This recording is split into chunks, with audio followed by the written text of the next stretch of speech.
আচ্ছা বলো তো আমাকে কেমন লাগছে? সবসময় যেমন লাগে তেমন। ভালো করে দেখো না। তুমি না একটু আগে বলেছিলে, দেখো না। ও বলছিলাম না? ও আচ্ছা, বলছি, দেখছি, হ্যাঁ দেখছি। কেমন লাগছে? সুন্দর, মানে বান্দর। মানে মানে মনে হচ্ছে কোনো একটা গেছো বান্দরে কেউ জোর করে ধরে এই শাড়িটা পরে ওইটা দিয়ে এরকম পেঁচে দিয়ে এই জায়গায় বসায় রাখছে। আমি গেছো বাদর? হ্যাঁ, না মানে তোমারে বলিনি তো, তোমার ফুল প্যাকেজটারে বলছি।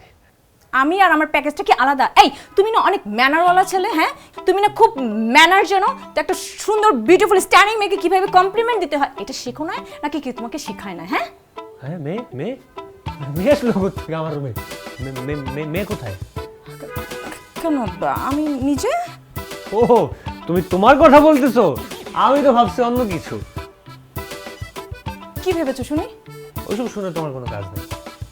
তুমি জানো আমার মনটা কত ভালো ছিল, আমি আজকে তোমার জন্য শাড়ি পরেছিলাম।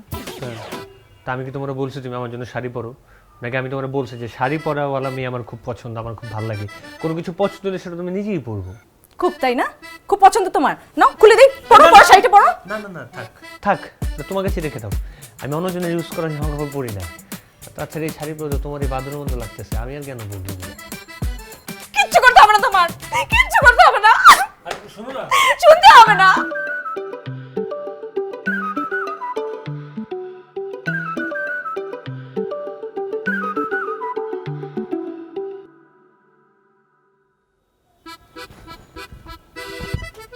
ঘুমাইতেছিলি? এই যে দেখ, শাড়ি পরে এসেছিল গিরি গিরি আপ্পা। থাক।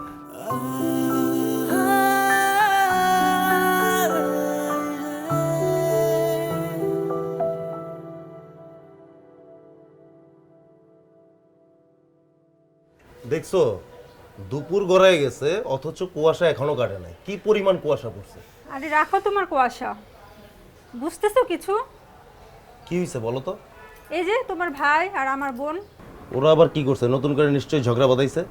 ঝগড়া তো তাদের মধ্যে সবসময় লেগে আছে, কিন্তু এই ঝগড়া সেই ঝগড়া না। আহা, এত ঘুরিয়ে পেঁচিয়ে কথা বলো কেন? যা বলবা সরাসরি বলো। শোনো, দুজনের মধ্যে কিন্তু প্রেম হয়ে যাচ্ছে, আমি কিন্তু ঠেকাতে পারলাম না। কি বললা? যাক, প্রেম হলে তো ভালোই, বাবা মা অনেক খুশি হবে। আর তোমার বাবা মা তো আমার ছোট ভাই তামিমকে খুবই পছন্দ করে। সেটা তো আমিও জানি। তুমি কিভাবে বুঝলা? বুঝবো না?